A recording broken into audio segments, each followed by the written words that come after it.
Cumprindo a promessa do vídeo anterior, estamos aqui agora, né, para responder as demais perguntas aí. São muitas perguntas, tá, gente? E especialmente no direct lá do Instagram, muita gente pergunta muita coisa. A gente não tem como responder a todas, assim, especificamente, mas a gente selecionou algumas, né, que a gente considerou, assim, principais, inclusive que respondem até a outras tantas perguntas. Mas eu já deixo, assim, o convite de que vocês fiquem à vontade, de que se quiserem perguntar mais alguma coisa específica, vocês podem deixar nos comentários dos vídeos que a gente vai observar e a gente pode responder no momento oportuno, tá bom? Pra gente não perder muito tempo, vamos embora. Você sentia ciúmes da sua esposa enquanto estava lá fora? Sentia sim, só que eu não admitia de forma alguma. Mesmo estando distante, qualquer coisa que acontecia, sair com qualquer tipo de amigo, que era até do nosso convívio, eu ficava com ciúme, sim. Eu vou aproveitar, inclusive, né, essa resposta, já para responder a outra questão, que na verdade era para mim, assim. As pessoas às vezes me abordam para perguntar se durante esse processo de deserto eu cheguei a me envolver com outra pessoa, ou se tiveram outras pessoas, enfim, que quiseram se envolver comigo. Eu nunca quis me envolver com ninguém, foram 3 meses apenas de deserto. Mas sim, né, sempre existem aquelas pessoas que vão descobrir que você tá solteiro, que querem investir de certa forma, mas eu não dei bola, não dei brecha realmente pra nada disso. Eu tenho um senso de responsabilidade emocional muito grande e além de obediência a Deus, né? Então eu precisava me curar. Eu não tinha certeza se Deus iria restaurar o meu casamento e se ele fosse restaurar o meu casamento, embora eu tenha certeza de que ele sempre quer restaurar, né? Mas por conta da dureza do coração, nem sempre isso vai acontecer. Então eu tinha a convicção de que se o Senhor não fosse restaurar o meu casamento, possivelmente mais pra frente eu iria conhecer outra pessoa, né? Mas não era algo que eu pensava de forma alguma. Não tive como me relacionar com ninguém, nem quis, nem pensei, nem cogitei essa possibilidade, tá? Mas vamos lá. Segunda pergunta. Em algum momento teve medo de me perder quando você voltou pra casa? Com certeza. Porque a volta para casa sempre foi um desafio, né? No início era a questão da vergonha, a questão de não querer pedir desculpa e o orgulho também que não deixava. Então, depois que o orgulho foi quebrado, que a vergonha passou, teve um exato momento onde tô voltando para casa, mas eu sempre senti logo no início, meio que uma barreira. Então, na minha mente, em qualquer momento você poderia chegar assim e dizer, não quero mais. Por estar machucada, por tudo que tinha passado. Então, isso aí me deixava um pouco com um receio. Tá bom. Você chegou a comparar a mim, né, a sua esposa, com a outra mulher em algum momento? Cheguei a comparar assim em alguns momentos, mas era aquela questão. Como eu vivia lá com uma pessoa insegura, então para eu dar uma segurança a ela, o que é que eu fazia? Eu lhe comparava a ela, só que eu lhe diminuía, eu mentia nesses casos. Então eu falava sempre que você tinha algum defeito para poder exaltar ela e diminuir você. E é uma diferença que eu vejo em relação a vocês, porque ela dava essa liberdade de eu falar, entendeu? De eu lhe diminuir. Mas já você não, você nunca deixou que eu diminuísse de forma alguma ela. Eu não sinto raiva da outra pessoa. Eu tive meus ápices de raiva, sabe? Aqueles momentos, assim, em que eu não vou negar, eu nunca neguei que senti. Mas não foram coisas contínuas, né? Como eu já disse em outros vídeos, inclusive, eu senti uma necessidade muito grande de orar pela vida dela, sabe? E eu sempre quis realmente, assim, que ela fosse feliz. Porque nós merecemos ser felizes, né? E não fiquei magoada, com raiva, nem nada em relação a isso, não. Então, eu realmente nunca permiti que ele viesse falar algo relacionado a ela que pudesse diminuir. Ele sempre trouxe pra mim verdades, me mostrou, inclusive, né, verdades que foram ditas também pelo outro lado, enfim. Mas cada um dá o que tem. Eu sempre parto por esse pressuposto. Como a sua família reagiu a outra mulher e também à separação? A minha família foi totalmente contra a minha separação. Logo de cara, todo mundo chegava pra mim, meu irmão, o que é que tu tá pensando na vida? Meus pais, filho, tenha cuidado, o que é que você tá fazendo? Quando começaram a suspeitar que eu tava com outro relacionamento, já vieram os alertas. Você tá deixando um casamento e tá se envolvendo com outra pessoa. Preste atenção com quem você tá se envolvendo. sempre vinha esse alerta. E sempre me perguntava, com quem é que você estava se envolvendo? E eu sempre batia de frente, não estou me envolvendo com ninguém, eu sempre negava. Mas vieram postagens, vieram algumas demonstrações que acabaram algumas pessoas vendo. Então, para algumas pessoas, mesmo assim eu tentava bater de frente dizendo que não tinha nada. Eu vou pontuar aqui um episódio também, que eu fiquei sabendo, inclusive, e eu fiquei assim muito triste, sabe? Porque tem uma pessoa específica na família dele, que é um primo dele, que eu amo de paixão, assim. E aí eu fiquei sabendo, nossa, fulano apoiava e mandava mensagem. E eu fiquei, caraca, sério, doeu, assim. Eu não cheguei a questioná-lo, eu ia fazer isso, mas assim, eu primeiro questionei a ele. E aí ele me falou que não, olha, eu até menti em relação a isso. Exato, eu fiz uma conversa fake, então, para poder a outra pessoa saber que tinha alguém apoiando. Existe uma necessidade muito grande, né, gente, de aceitação, a gente precisa entender isso. Então não é só a gente, não. Todo mundo quer ser amado, quer ser aceito. Então certamente a outra pessoa também queria, né? Se ela estava se envolvendo com ele, ela queria que ela fosse apresentada, que enfim, que isso acontecesse, é natural. Então, certamente ela buscava isso, né? Buscava que você fizesse com isso. certeza. Pois é, mas aí ele sabia tanto, né, que estava errado, que ninguém jamais iria apoiar, que ninguém apoiava de fato, sabe? Que ele, pra se manter seguro nessa relação, chegou a fazer essas coisas, né? Mas enfim, passou. Chegou a pensar em algum momento que a sua filha poderia não admirar você um dia? Cheguei num certo momento a não me admirar. Principalmente quando esse meu primo me perguntou, né? Rapaz, você queria um esposo para sua filha do jeito que você tá sendo? Foi na hora que eu comecei a dizer, minha filha não vai me admirar dessa forma. Ela vendo o homem que eu tô sendo nesse exato momento para a mãe dela, e eu não ia desejar a minha filha que ela encontrasse um homem que nem eu estava naquele momento. É importante também pontuar aqui que às vezes a gente é muito julgado em relação à alienação. E aí eu vou falar, né, com a propriedade jurídica agora, de que isso não pode acontecer. Eu sempre tentei ao máximo, né, fazer de tudo para que isso não acontecesse. Fui julgada em determinados momentos em relação a isso, ele chegou a pensar que eu também estava fazendo isso. Mas nunca, gente, isso não pode acontecer. Vocês precisam entender que existe uma diferença muito grande entre uma relação marido e mulher, que pode estar aí sofrendo por alguma dificuldade, mas a relação de filho e pai, ela é sempre deve ser mantida, assim, com muito cuidado, sabe? Os nossos filhos são a herança do Senhor. Então, assim, óbvio que eu tentava ao máximo não expor pra minha filha o que estava acontecendo, né? Quando a gente chegou pra conversar com ela, e eu cheguei posteriormente, assim, sozinha pra conversar, que a gente tava se separando, ela me questionava muito por quê, porque ela nunca imaginou que isso podia acontecer nem a gente. Mas eu jamais e nunca expus pra ela o que de fato estava acontecendo, sabe? O fato de ele ficar sem ligar foram atitudes dele, mas assim, que eu, a mãe dele, né, minha sogra, a gente insistia sempre o tempo inteiro pra que ele falasse. Então, às vezes a mãe dele ligava, eu tava bloqueada, não podia falar. Passou cerca de 20 dias sem perguntar nada, sem vir pra casa, mas o tempo inteiro, né? Ela gosta muito de desenhar, ela sempre manda pra gente. Então, assim, ela pedia isso. E aí eu dizia, não vou mudar agora pra papai, porque ele tá muito ocupado, né? Então, eu sempre arranjava alguma coisa. Isso me doía, me feria muito, mas eu entendia, né, que eu podia estar passando por todo o problema do mundo conjugal, mas um relacionamento da minha filha com ele, com o pai dela, precisaria ser mantido. Tanto que todas as vezes que ele vinha pra casa, ele tinha total acesso, sabe? A única coisa que a gente chegou a conversar foi eu ter dito pra ele, vamos tomar cuidado em relação a ela ir pra aí. Vamos esperar um tempinho, né, pra que ela possa ir pra aí, conhecer como é que tá a sua vida aí. Nem eu sei o que é que você tá fazendo aí, você desmente muita coisa que eu já tenho certeza. Isso irritava um pouquinho ele quando eu falava disso, mas eu dizia, você tem total acesso, ligue, fale, por favor, não esqueça dela, sabe? Vem aqui, converse, brinque, fique na casa da sua mãe, ou fique aqui, eu saio pra você ficar aqui. Então, é muito sério isso, sabe? Se você tá passando por essa situação, eu sei o quanto é dolorido, eu sei o quanto é difícil, muito mesmo, mas é muito importante que a gente mantenha isso, sabe? Porque é uma determinação do Senhor, sabe? Os filhos são a herança do Senhor, e também uma determinação legal, tá? A gente não pode realmente fazer essa separação e essa alienação. Chegou a passar por alguma situação financeira difícil lá fora? É uma pergunta que muita gente faz, porque muitos, né, passam por isso. Exatamente.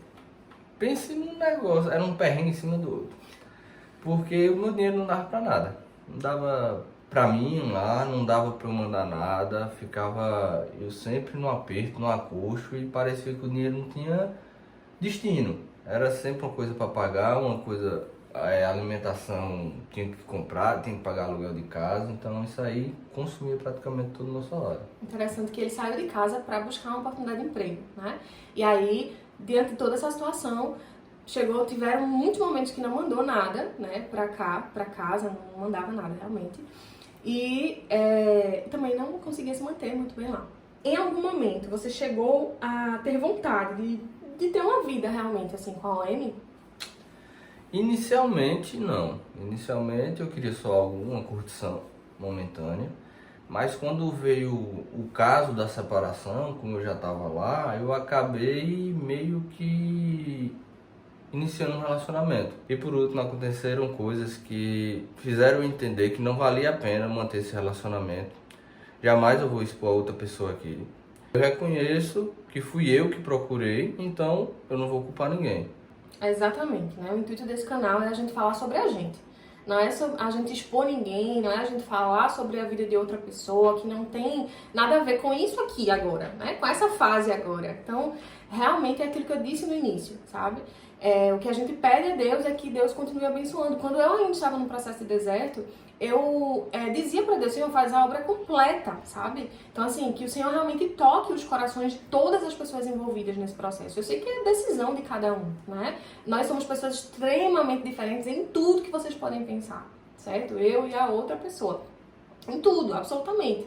Mas somos filhas amadas, né? Então, da mesma forma que eu tenho minhas qualidades e os meus defeitos, ela tem as suas qualidades e os seus defeitos, e a gente jamais sentaria aqui pra falar mal da vida de ninguém, né? Pra expor ninguém, pra dizer o que as outras pessoas fizeram.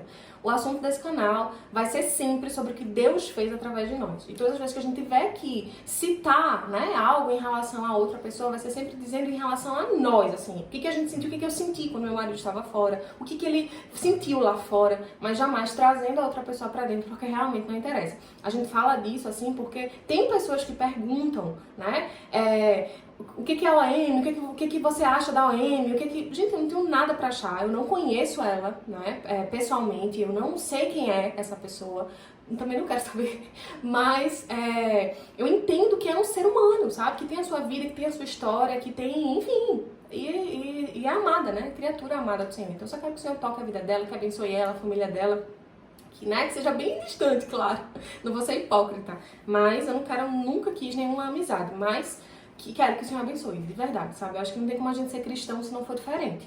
Não adianta a gente estar aqui, né, falando tanto de Deus e querendo mal pra vida de outra pessoa. Jamais. Então, assim, nunca, jamais mesmo. Chegou a pensar em separação depois que voltou pra casa? Não, eu nunca cheguei a pensar em separar depois que eu voltei pra casa. Tinha medo que isso acontecesse por causa de você. Você quiser chegar, ó, realmente eu não quero mais. Mas eu querer, não, nunca passou isso pela minha cabeça, não. Como foi que a sua igreja reagiu em relação ao seu retorno? Como é que se deu isso? A volta para casa do pai é uma coisa maravilhosa, independentemente do jeito que você voltar.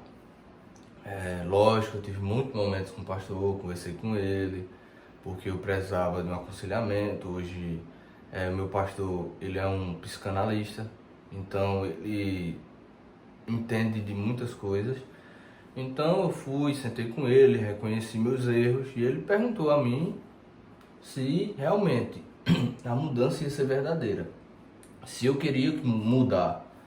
Então eu disse que sim. Então o que ele poderia fazer naquele momento, ele falou, era continuar orando por mim, me abraçar e pedir que orássemos juntos, mantesse esse momento de oração. E sempre foi aqueles encontros.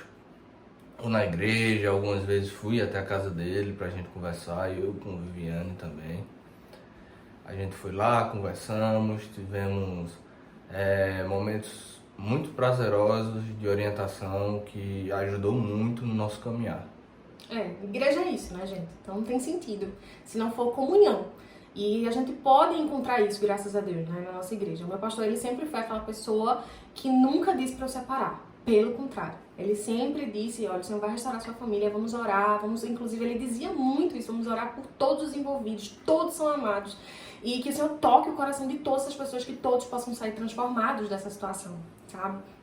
Então ele é realmente um homem de Deus, né? E a gente conseguiu sentir isso. No início não é fácil, sabe? Existem muitas dificuldades no início. E a gente pôde contar com apoio, com aconselhamento pastoral e até psicológico, né? Já que ele é um profissional também desse lado da ciência, a gente pôde contar muito com ele, sabe? Momentos assim de a gente dizer assim, ó, eu preciso agora conversar isso. Ele nos recebeu, né? Na sua casa, enfim, acho que é isso, sabe? Essa igreja é isso, é servir. Vamos lá. Em algum momento, a sua esposa te repudiou na volta? Você sentiu algum repúdio da minha parte? Eu senti uma barreira. Não vou dizer que não existia. Repúdio é muito forte, né? Repúdio é uma palavra muito forte, mas existia uma barreira. Eu sabia que eu tinha que reconquistar. Então, fazer o trabalho da formiguinha, grãozinho por grãozinho, até chegar ao momento ideal. Então, inicialmente foi o que eu senti, uma barreira que meio que separava a gente, de certa forma. Não é fácil, né? Aconteceram muitas coisas, como a gente falou. Inclusive, quando a gente já estava retornando, outras coisas vieram à tona também, mais uma vez. Então, chegou o momento, inclusive, de eu dizer, não, agora realmente não dá. Mas existe, né, gente? Existe essa mágoa, existe a dor. É um processo, né, de cura que a gente decide obedecer, a gente decide se curar. Não é simples, né? Quando a gente tá no deserto, a gente tá ali pedindo, traz de volta, mas a gente precisa pedir a Deus que Ele nos restaure também, que Ele nos cure, porque senão como é que a gente vai conseguir curar, né? Como é que a gente vai conseguir suportar? Foi muito importante que o Senhor me preparasse, sabe? Porque não é fácil o retorno. Então, em alguns momentos eu me sentia realmente distante, eu ficava me perguntando, meu Deus, será que é isso mesmo? Porque não é fácil mesmo. Você tá ali encarando a pessoa que machucou você, né? De certa forma. E eu não queria nunca, e não quero nunca, que ele se sinta culpado para sempre, sabe? E a gente conversa muito sobre isso, né? Que o Senhor já perdoou, então não adiantava eu ficar falando, remoendo, falando do passado, e a gente não fica fazendo isso. Quando a gente conversa sobre isso, é pra a gente trazer pro ministério, é pra gente conversar, e a gente fica, às vezes, embasbacado do que o Senhor fez, né? Como Ele é lindo, como Ele é bom, e que Ele conseguiu reconstituir tudo, mas não é de uma hora pra outra. Então, tiveram coisas que foram realmente muito gradativas, inclusive a nossa própria intimidade, né? Foi devagarzinho, mas a gente sempre foi muito sincero, a gente sempre preservou muito isso no nosso casamento, na nossa relação. Antes mesmo de tudo isso acontecer e depois, mais ainda, né? Depois que tudo isso aconteceu, então a gente conversa sobre absolutamente tudo. Ó, não tá legal, não tô bem assim, não me sinto confortável ainda. E foi assim. Hoje tá tudo... Graças a Deus. Pra gente encerrar, eu vou te pedir para que você deixe 2 conselhos. Certo. Um é para aqueles que estão vivendo o que você viveu, sabe? Quem resolveu sair, tá vivendo esse processo distante aí. Meu conselho de fundo do coração é que ainda há tempo. Há tempo de você reconhecer o seu erro, pedir perdão, se conectar novamente com o Senhor e falar tudo a verdade. A pessoa que está do outro lado, o mínimo que ela merece é isso, a verdade. Isso aí já é um bom passo para, se houver um recomeço, vai dar certo. Vai haver um recomeço, em nome de Jesus. E depois, para a pessoa que está do meu lado. Eu sei que é mais fácil eu aconselhar nesse momento, mas assim, você que me viu também, né, nesse lado, o que você diria? Eu sei que o que você está passando é pesado, não é fácil. Não é fácil você, de uma hora para outra, escutar de alguém que você tanto ama, que foi traída, que falaram mal de você, que não lhe ama mais. Eu sei que isso deve ser muito, muito difícil. Eu me coloco no lugar dela e eu sei que é difícil. Então, o que eu peço é, escute, não absorva o que falaram, porque a maioria das coisas não é verdade, e perdoe. Amém. Amém, né? Pra gente encerrar essa mensagem aqui, eu queria deixar o texto que tá lá em Malaquias 2,16, que diz o seguinte: eu odeio o divórcio, diz o Senhor, o Deus de Israel, e também odeio o homem que se cobre de violência como se cobre de roupas, diz o Senhor dos Exércitos. Por isso, tenham bom senso, não sejam infiéis. Então, o Senhor não quer que a gente haja com infidelidade, da mesma forma que o Senhor quer que a gente libere o perdão. né? Por várias vezes a gente viu aqui em vários outros vídeos que eu tenho insistido nisso, sabe? Do quão necessário é a gente perdoar. Faz bem pro outro, mas faz um bem danado pra gente, sabe? A gente libera realmente os pesos. E que você possa realmente entender que Deus é um Deus que Ele vai providenciar, né, tudo a seu tempo. Ele está preparando você. A gente mais uma vez encerra, né, um vídeo como esse dizendo que o Senhor não restaura casamento, Ele restaura pessoas. Então Ele quer restaurar a sua vida, Ele quer restaurar a sua intimidade com Ele. Ele quer, talvez você seja o único instrumento pelo qual o seu cônjuge vai conhecer a Deus ou reconhecer a Deus. Então, continue insistindo na certeza, né, de que o Senhor quer o melhor para você, para o seu lar, e a gente vai continuar orando por aqui, para que um dia vocês também possam contar dos testemunhos de vocês, em nome de Jesus. Amém. Um cheiro, até o próximo vídeo. Que Deus abençoe o seu lar.